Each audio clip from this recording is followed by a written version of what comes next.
अब पत्नी है उसको तो चिंता रही है, ये साथ साथ मेरे साथ भी जो आए हैं उनको चिंता भी है, क्योंकि 2-3 दिन से बुखार बहुत है, सर्दी हो रही है, सब कुछ हो रहा है, फिर भी आप अटेंड कर रहे हैं। करें, मैं बोली इसके बारे में चिंता मत कर, एक विशेष विद्या है जिसे परकाया प्रवेश कहा गया। बोले उसका मतलब क्या? एक बार क्या हुआ था, छत्रपति शिवाजी महाराज को स्वामी समर्थ रामदास ने एक वचन दे दिया था, को हमें जंगल में जाकर एक छोटे सी वृक्ष की मूली बाघ के दूध लाना है, जिससे हमें एक साधना संपन्न करनी है, ऐसे कहा। तो छत्रपति शिवाजी महाराज आ गए स्वामी समर्थ रामदास के बाद। स्वामी समर्थ रामदास उठे और चले गए, सब लोग शिष्य हतप्रभ रहकर देखते रह गए। जब जंगल में जा रहे थे तो छत्रपति शिवाजी महाराज देख रहे थे कि स्वामी समर्थ रामदास की झोली हिल रही थी। अब 1-2 बार 3 बार देखे और शिवाजी को रहा नहीं गया, और उन्होंने कहा महाराज जी आपके झोली में कोई सांप मेंढक कुछ तो देखो, आपकी झोली हिल रही है। बोले चुप बैठ। थोड़ी दूर गए, फिर नहीं महाराज देखो तो से अंदर झोली हिल रही है। उन्होंने कहा कुछ नहीं। तीसरी बार जब हुए बाघ का जब उन्होंने दूध ले लिया, जो वापस आ रहे थे, महाराज आपने तो, मैं तो देखता हूँ झोली में। बोले तेरे देखने आता नहीं। मैं सच बात बताऊं, जैसा ही आए वहां सभी लोगों ने कहा कि महाराज को कल 3-4 दिन से ठंडी बुखार था, बहुत ठंडी बन रही थी, बुखार था उनको, वो सो गए थे, लेकिन आपको वचन दिया था इसलिए आप आ रहे हैं। तो उन्होंने कहा फिर वो क्या है? उन्होंने किसने कुछ देर के लिए तेरे साथ जा रहा था तो उन्हें ठंडी के बुखार को झोली में डाल दिया था, ठंडी तो उसको झोली को लग रही थी तुम्हारे कदम। तो एक परकाया प्रवेश की विद्या थी, उन्होंने अपने बुखार को झोली में डाल दिया था, झोली ठंडी से कांप रही थी। फिर जैसा ही घर आ गए वहां डाल लिए। छत्रपति शिवाजी महाराज का सन रहेगा दिमाग की ये क्या विद्या होती। आपने इस प्रकार जाना था कि रामकृष्ण परमहंस हो, जब उनको कैंसर हो गया था तो उन्होंने विवेकानंद ने बहुत प्रार्थना, आपको काली देवता माता प्रसन्न है, क्यों प्रार्थना नहीं करती कि वो कम हो जाए, ऐसा क्यों? बोले मुझे क्या दर्द है तो ऐसा क्यों कह रहा है? मैंने मेरे मृत्यु की तारीख निर्णय करके रखी है, उस दिन मेरी मृत्यु होगी जिस दिन मैं चाहता हूँ, तो उससे पहले तो तकलीफ नहीं होती क्या? डॉक्टर सब कह रहे हैं, डॉक्टर को नहीं, मेरी डॉक्टर तो काली माता है।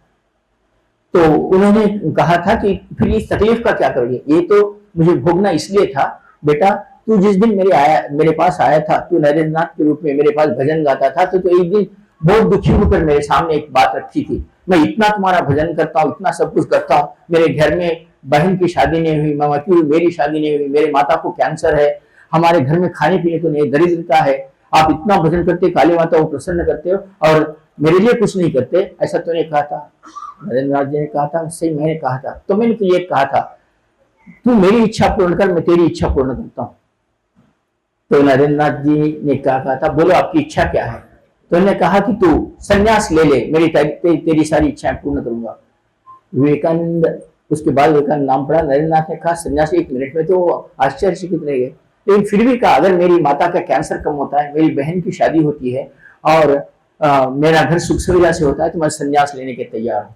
तो बोले माता काली के पास जा और संन्यास धारण करके आप दीक्षा देता हूँ। दीक्षा दी और उन्होंने कहा तुझे संन्यास की भिक्षा लेने के पहले तेरे माता जी के घर पे जाके माता जी से भिक्षा लेंगे। आप इस संन्यास वेश में हो जाएंगे तो माता घबरा जाएगी, क्या करेंगे? फिर भी गुरु की आज्ञा थी। नरेंद्रनाथ जी उनके घर को, अपने घर को गए तो देखते कि बहुत हलचल, बहुत बड़ी गाड़ियां आ रही है, धान्य सब अंदर घर में जा रहा है, माता खुशी के साथ इधर उधर घूम रही है, गहने पहने हुए, बहन इधर उधर। बोले मेरा ही घर है या मैं कहाँ आया? फिर भी खड़े रहे, देखते रहे तो देखता तो मेरा ही घर है। माता जी खुशी के साथ इधर उधर घूमे, कल तक कैंसर से पीड़ित थी, बहन खुशी की नहीं थी, खुशी बहन के मुख पे खुशी। तो उन्होंने जाकर ओम भवति भिक्षाम देहि कहा। अरे माता जी ने कहा कोई सन्यासी आया है उसको भिक्षा डाल दे, क्योंकि माता जी पहचान नहीं कि वो सन्यासी वेश में थी। तो उन्होंने आकर भिक्षा देगी। भिक्षा देने के बाद पलट कर जब घर पे अपने रामकृष्ण परमहंस के पास आ गए और उनकी आंखों में अविरल आंसू बह रहे थे। प्रभु, मैंने आज जो दृश्य देखा, मेरे जीवन में मैंने कभी नहीं कहा कि गुरु आज्ञा का पालन इतना श्रेष्ठ होता है। तो रामकृष्ण परमहंस हंसते हुए कहेंगे, अरे मैंने मेरी काली माता को कह दिया था तेरे बहन के रिश्ते के लिए एक बड़े घर का नवाब, एक बड़े घर का जिसको हजारों एकड़ जमीन है, उसका बेटा तेरे बहन की शादी के लिए आया था और तुम्हारा घर देखकर सारे धन तुम्हारे घर से गया। और रही तेरे कैंसर की बात, मैंने माता जी से कह दी थी कि उसका जो कैंसर है वो मैं भोगूंगा, उसकी माता को ठीक कर दो। और रामकृष्ण की माता का कैंसर भगवान रामकृष्ण परमहंस ने ले लिया था, और उनकी जितनी आयु थी, गुरु में सक्षमता है, तुम्हारे आंखों में आंसू है, गुरु में समर्पित शिष्य हो, और गुरु के लगे कि चापलूसी वाला शिष्य नहीं, समर्पित शिष्य है, तो वो सारे दुखों को निवारण कर सकता है। मैं आप ये बात इसलिए कह रहा था कि थोड़ी बहुत उतनी बड़ी सिद्धि भी ना हो, लेकिन मेरे पास भी छोटी सी सिद्धि है। जब हैदराबाद से निकला था, मैं कल से वो बता रहा था, बहुत सर्दी है, सो गया था। हमारे आयोजक भी देख रहे थे, कोई इंजेक्शन देने आया, कोई गोली देने आया, कोई देने आया, बोला थोड़ी देर के लिए या शिविर करना है, आज सुबह से आज शाम तक तेरा कुछ काम नहीं है, तो तकिए के नीचे रह जा, बुखार को वहां डाल दिया, यहाँ आया, आपको शिविर कर रहा हूँ, घर लो, आप जाकर फिर सो जाओ। आपको आशीर्वाद देता हूँ, ऐसी सिद्धि आप भी प्राप्त करें। हम अगर लोक कल्याण करना चाहते हैं तो ऐसी सिद्धियां अपने पास को हम करें, हम सक्षम बने, कहीं बहाना ना बनाएं कि गुरुजी मेरे बुखार आया था, मैं नहीं आया। गुरुजी तो मर रहा है, तो आ जा, तेरे को तो 2 मिनट में ठीक कर देंगे, अगर गुरुजी योग्य हो तो। मैं तुम्हें आशीर्वाद देता हूं कि ऐसी एक श्रेष्ठता आप प्राप्त करें। और हैदराबाद के साधक जो करें, उनको बहुत नींद आ रही है, वो लोग जाके सो जाए खाना खा के, और बाकी जो यहाँ के साधक हैं ऑपरेशन का समाधान के लिए लाइन से यहाँ जाए। और एक बात बता देता हूं कि यहाँ के आयोजकों ने जो इस शिविर को इतना सुंदर बनाया, मेरे लिए आप पांडव है, कौरव नहीं। इतने भी शिविर के लोग अगर साधनाएं संपन्न करें तो मैं इस भारत का युद्ध जरूर जीतूंगा, साधना मार्ग से।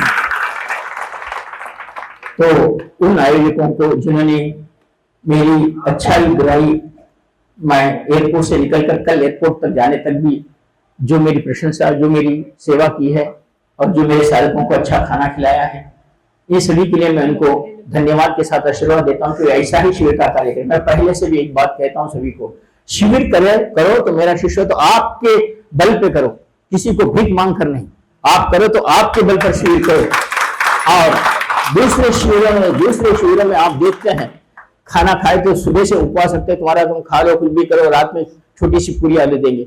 मैं आप किसी भी शिविर में, परसों रायपुर में शिविर हुआ था या कहीं भी शिविर हुआ, आपको 3 समय नाश्ता, चाय और भोजन के साथ शिविर मिलता है, क्योंकि मैं अन्नपूर्णा सिद्ध हूं, तो मेरे शिष्यों को भी अन्नपूर्णा सिद्धि प्रदान करूंगा। और ऐसी ही साधना शिविर हो। यहाँ के आयोजकों ने वो कार्य सिद्ध करके बताया। मैं उन सभी को मेरी ओर से आशीर्वाद के रूप में और निखिल चेतना केंद्र की ओर से उनको धन्यवाद और आशीर्वाद देता हुआ एक ऐसी माला जिसको कौस्तुभ मणिमाला कहा गया है, उन साधकों को मैं माता जी के हाथ से वो मणिमाला देना चाहता हूँ।